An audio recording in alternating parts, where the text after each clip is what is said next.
इस प्रोग्राम में हम लोग फ्लोट वैल्यू को इंटीजर वैल्यू में कन्वर्ट कर रहे होंगे। ठीक है, सबसे पहले तो हम लोग अपना हेडर फाइल लगा लेते हैं हैश इंक्लूड stdio.h। उसके बाद अपना मेन फंक्शन लिखते हैं इंट मेन, और उसके अंदर अपना ब्लॉक ऑफ कोड लिख रहे होंगे। ठीक है, सबसे पहले हम लोग यहाँ पे दो वेरिएबल डिक्लेयर करेंगे। एक वेरिएबल होगा जिससे कि हम लोग यूज़र से फ्लोट वैल्यू इनपुट करा रहे होंगे, और एक वेरिएबल होगा जिसमें कि हम लोग फ्लोट को इंटीजर में कन्वर्ट करके उसमें स्टोर करा रहे होंगे और प्रिंट करा रहे होंगे। ठीक है, तो सबसे पहले तो हम लोग एक वेरिएबल इंट में डिक्लेयर कर लेते हैं, इंट आई नाम दे देते हैं इसको। ठीक है, और दूसरा हम लोग डिक्लेयर कर लेते हैं, शायद यहाँ पे मैंने कुछ गलती लिख दिया, यहाँ पे stdio.h लिखना था, मैंने h डॉट लिख दिया, डॉट h। ठीक है, तो एक वेरिएबल हम लोग डिक्लेयर कर लेंगे इंट आई नम, मतलब कि इंटीजर नंबर, और एक डिक्लेयर कर लेंगे फ्लोट आई नम, फ्लोट एफ नम सॉरी। इसका मतलब होगा फ्लोट वाला नंबर हम लोग इसमें इनपुट कर रहे होंगे। ठीक है, तो सबसे पहले हम लोग इनपुट करा लेते हैं। यहाँ पे मैं एक कमेंट भी लिख लेता हूँ, इनपुट फ्रॉम यूज़र।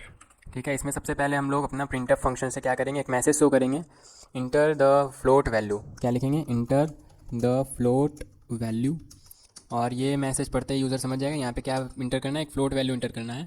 और फ्लोट वैल्यू जैसे ही इंटर होगा तो सबसे पहले तो तुम लोग उसको स्कैनफ फंक्शन से ले रहे होंगे, %f। ठीक है, %f, एंड यहाँ पे क्या लिखेंगे, m%, जिसमें स्टोर कराना है, मतलब एफ नम में हम लोगों को स्टोर कराना है, तो यहाँ पे क्या लिखेंगे, एफ नम, इसमें स्टोर करा देंगे। और इसके बाद क्या करेंगे हम लोग, ये जो फ्लोट वैल्यू यूज़र ने इनपुट किया है इसको हम लोग इंटीजर में कन्वर्ट कर रहे होंगे। फ्लोट वैल्यू जो यूज़र ने इनपुट किया उसको इंटीजर में कन्वर्ट कर रहे होंगे। ठीक है, तो सबसे पहले तो यहाँ पे एक कॉमा लगेगा, और फिर उसके बाद हम लोग अपना आगे लिखते हैं कोड।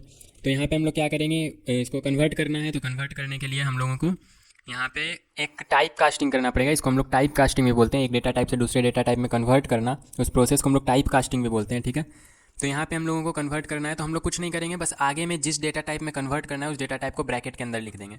जैसे कि आई यहाँ पे एफ नम जो है, मतलब फ्लोट वैल्यू जो भी यूज़र इनपुट करेगा, इसको हम लोगों को कन्वर्ट करना है। मैं यहाँ पे एक सेमीकोलन, इसको हम लोगों को कन्वर्ट करना है इंटीजर में, तो बस हम लोग आगे में इसके आगे ब्रैकेट लगा के इंटीजर लिख देंगे, तो इंटीजर में कन्वर्ट हो जाएगा। और इंटीजर में कन्वर्ट करने के बाद डेफिनेटली हम लोग किस में स्टोर करा रहे होंगे, आई नम वाले कंटेनर में स्टोर करा रहे होंगे। तो यहाँ मैंने आई नम में डाल दिया है। अब इसके बाद कुछ नहीं, इसके बाद बस प्रिंट करा देना है। तो आप लोग देखना यहाँ पे किस में कन्वर्ट हो जाएगा, फ्लोट वैल्यू इंटीजर में कन्वर्ट हो जाएगा। तो print of the inter value,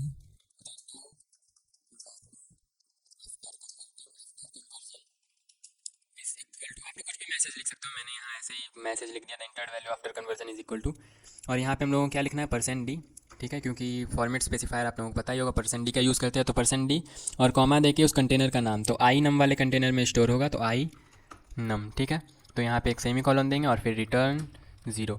और रन कैसे कराते हैं आप लोगों को पता ही होगा, control shift and back keyword से, या फिर आप लोग डायरेक्ट यहाँ पे टर्मिनल में जाके रन करा सकते हो। देखो कंट्रोल शिफ्ट एंड यहाँ पे एक बैक कीवर्ड का सिंबल है, ये आप लोग स्केप की के जस्ट नीचे मिल जाएगा, 1 के जस्ट लेफ्ट में। तो यहाँ पे हम लोग लिखेंगे GCC एंड अपने प्रोग्राम का नाम अपर केस और लोअर केस ध्यान में रखते हुए, प्रोग्राम 20.c, जो कि मेरे प्रोग्राम का नाम है, आप लोग देख सकते हो, प्रोग्राम 20.c।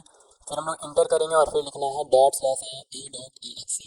और आप लोग विंडो यूज़र होते हो, अदरवाइज आप लोग लिखना ./a.out, क्योंकि मैं विंडो यूज़र हूँ तो लिखूँगा ./a.exe, और फिर इंटर करेंगे। तो इंटर द फ्लोट वैल्यू, तो फ्लोट वैल्यू लेट्स हम लोग डालते हैं 8.56। तो यहाँ पे देखना 8.56 जो कि फ्लोट वैल्यू है, ये इंटीजर में कन्वर्ट हो जाएगा।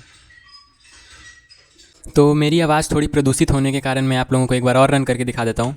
यहाँ पे मैं एक बार फिर से रन कर रहा हूँ, और यहाँ पे देखो मैं यहाँ पे डाल रहा हूँ 9.36, यहाँ पे जो कि एक 9.36 एक फ्लोट वैल्यू है, लेकिन ये इंटीजर में कन्वर्ट हो जा रहा होगा, देखो 9। अब ये मत सोचना यहाँ पे राउंड ऑफ हो जा रहा है, राउंड ऑफ होना और इंटीजर में कन्वर्ट होना दोनों ही अलग है। जैसे कि मैं अगर यहाँ पे लिखूँ 9.67, ठीक है, तो आप लोग सोचोगे 9.67 इट मीन्स यहाँ पे राउंड ऑफ होकर 10 हो जाना चाहिए, बट यहाँ पे ऐसा नहीं हो रहा होगा। सबसे पहले तो मैं यहाँ पे रन कराऊँ, मैंने ऐसे डायरेक्ट ही लिख दिया। ठीक है, 9.87, तो यहाँ पे राउंड ऑफ होके क्या हो रहा होगा, 10 नहीं हो रहा होगा, यहाँ पे इंटीजर वैल्यू में बस कन्वर्ट हो रहा होगा, जो कि है 9। बाकी सारे को ये छोड़ देता है, इग्नोर कर देता है, बस इंटीजर वैल्यू ले लेता है, ना कि राउंड ऑफ करता है। तो यहाँ पे आंसर क्या आएगा, 9 आएगा इंटीजर में। ठीक है, तो इस तरह से हम लोग कन्वर्ट करा सकते हैं। अब मिलते, ये प्रोग्राम काफ़ी सिंपल था, हालांकि ये बड़े बड़े प्रोग्राम में बीच में कहीं भी यूज़ हो जाता है कि किस तरह से हम लोग कन्वर्ट करते हैं, और जहाँ भी मैं यूज़ करूँगा बस वहाँ पे मैं बोल दूँगा कि यहाँ पे हम लोग टाइप कास्टिंग कर रहे हैं। तो आप लोगों को अगर ये आता होगा तो अच्छे से आप लोग प्रोग्राम बना पाओगे। तो अब मिलते हैं अपने नेक्स्ट प्रोग्राम में।